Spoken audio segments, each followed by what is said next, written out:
कोई अभी नोटिफिकेशन मिला नहीं है, लेकिन आपको खबर है तो ये बड़ी खुशी की बात है, बहुत ही ज़्यादा खुशी की बात है।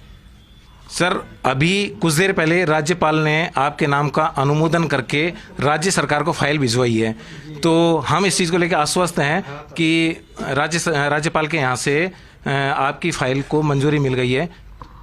जी, ये तो बहुत खुशी की बात है सर। हाँ। सर, महाधिवक्ता विशेष तौर से राज्य सरकार की ओर से बड़े बड़े मामलों में पैरवी करते हैं, तो आपने तो बहुत से ऐसे मामले जिनमें पैरवी की है।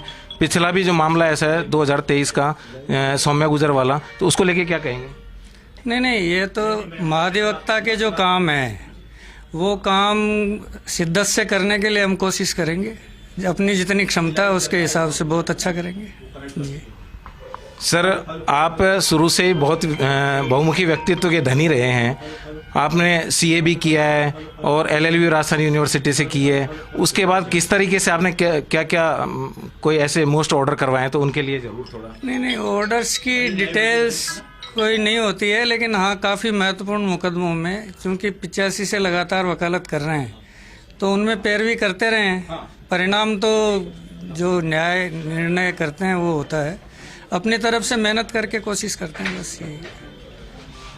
देखिए, राजेंद्र प्रसाद जी का कहना यही है कि मैं सन 85 से ये पैरवी कर रहा हूँ और राज्य सरकार की ओर से जो महत्वपूर्ण केस होंगे या जो भी है, मैं अच्छी से अच्छी पैरवी करूँगा। कि सर, एक बात और जानना चाहेंगे हम इसके लिए कि जो जोधपुर है और जयपुर है, राजस्थान हाईकोर्ट दोनों जगह जो कोर्ट है, उसमें विशेष तौर से कौन से ऐसे बड़े मामले हैं राज्य सरकार के जो अभी पेंडिंग है, और पेंडेंसी को लेकर आपका क्या रहेगा? नहीं, वो तो एक्चुअली जब ऑफिस में ज्वाइन करेंगे और पता लगाएंगे कि कौन कौन से मामले लंबित है, तभी बता पाएंगे। लेकिन ये है कि जो भी टीम बनेगी, हम आपस में सब मिलजुल के प्रयास करेंगे कि राज्य के पैरवी करने का अर्थ जनता की पैरवी करना होता है, तो हम सब मिलके जो हमारे बस की होगी जनता की पैरवी करने के लिए अच्छे से अच्छा करने की कोशिश करेंगे। सर, एक बात और कि आपने सन 85 से राजस्थान हाईकोर्ट में पैरवी किया। आप कानून के बहुत अच्छे विधिवेत्ता हैं, तो क्या कुछ ऐसे राज्य सरकार को भी कुछ ऐसे मामले ध्यान में लाना चाहेंगे कि जो अभी तक राज्य सरकार के सामने नहीं है, कोर्ट में काफ़ी साल से अटके हुए हैं, पुराने चल रहे हैं?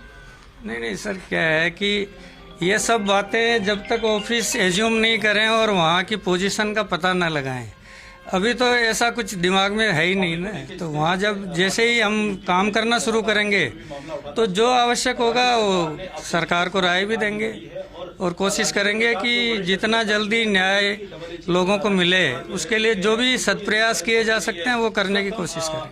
जो महाधिवक्ता राजेंद्र प्रसाद हैं उनके पास तो जिस तरीके से ये थे राजेंद्र प्रसाद जी, और कुछ ही देर में अब राज्य सरकार इनके आदेश जारी करेगी, विधि विभाग इनके आदेश जारी करेगा। जी, कैमरामैन सुरेंद्र के साथ कमलकांत व्यास, फर्स्ट इंडिया न्यूज, जयपुर।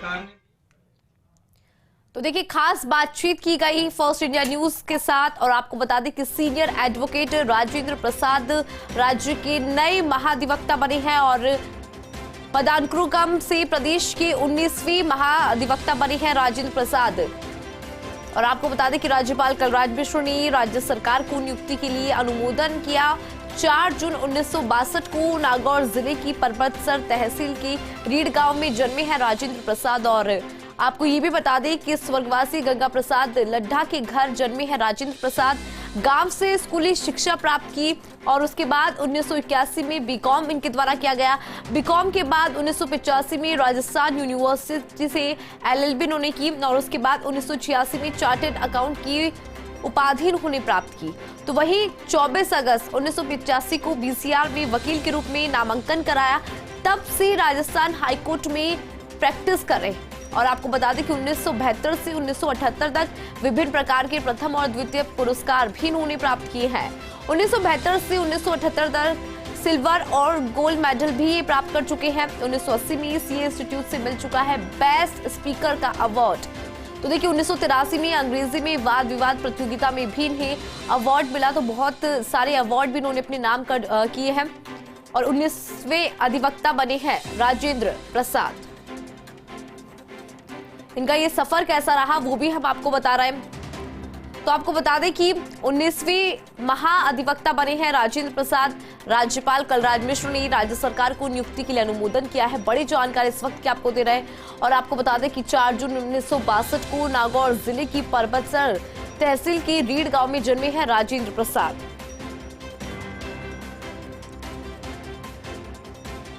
तो वही आपको बता दें कि स्वर्गवासी गंगा प्रसाद लड्डा के घर पर इनका जन्म हुआ। गांव से स्कूली शिक्षा प्राप्त की और स्कूली शिक्षा के बाद 1981 में बीकॉम इनके द्वारा किया गया।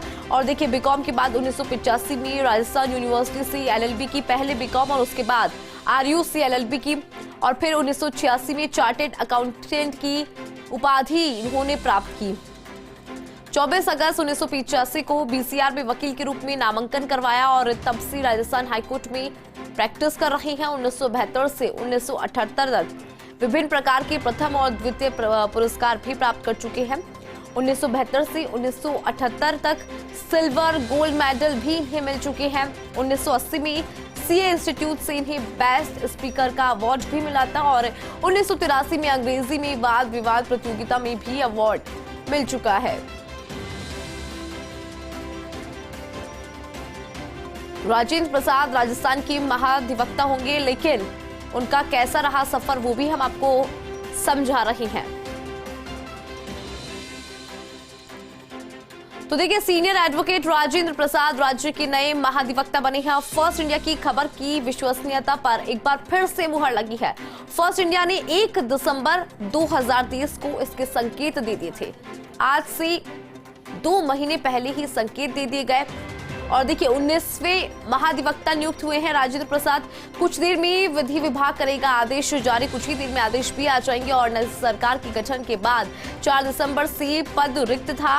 पूर्व महाधिवक्ता एमएस सिंघवी ने 4 दिसंबर को त्यागपत्र दिया था और तब से अभी तक ये पद रिक्त था।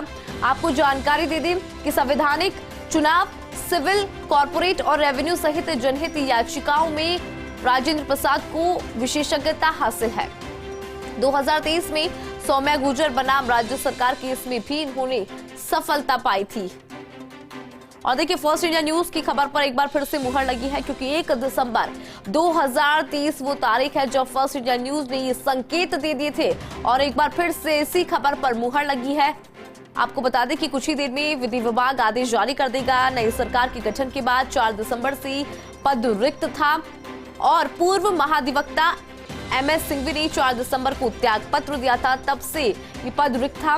तो वहीं आपको ये भी बता दें कि संवैधानिक, चुनाव, सिविल, कॉर्पोरेट और रेवेन्यू सहित जनहित याचिकाओं में राजेंद्र प्रसाद को विशेषज्ञता हासिल हुआ है। 2023 में सौम्या गुर्जर बनाम राज्य सरकार केस में भी उन्होंने सफलता प्राप्त की थी।